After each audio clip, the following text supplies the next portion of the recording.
Okay, so to modify the lens, what we're going to need to do is we need to remove these little tabs right here and here. And we'll start with that just by using the pair of diagonal cutting pliers.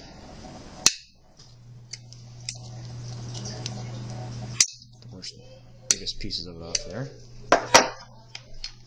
And use the X-Acto blade to shave off the rest. It's a hobby knife. Mine happens to be an X-Acto. Those, if you leave those on there, they end up right where the screw needs to go. It's holding the LED in place.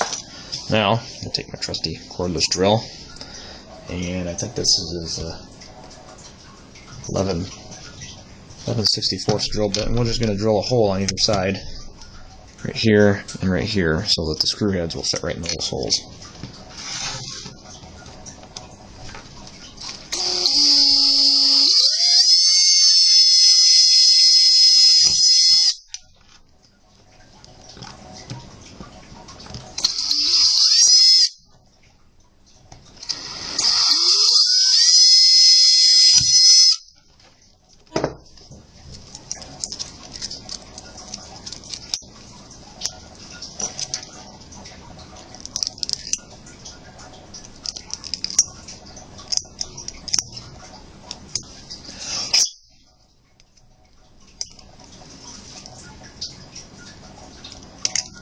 Debird a little bit here.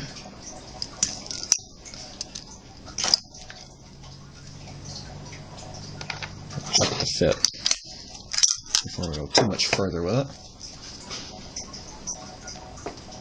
Yep, nice and fit. Nice.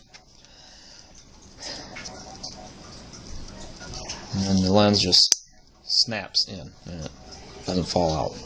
So to finish this up, I'm going to just set this right in here.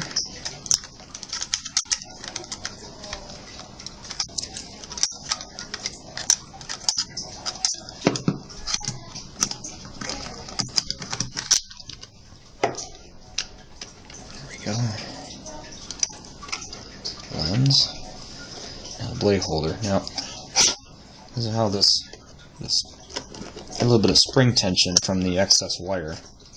So what I like to do is put my finger down in there, and tighten it using my thumb.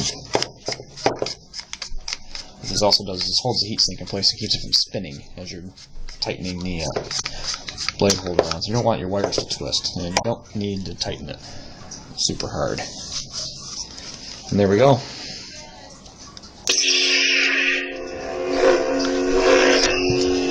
Almost done.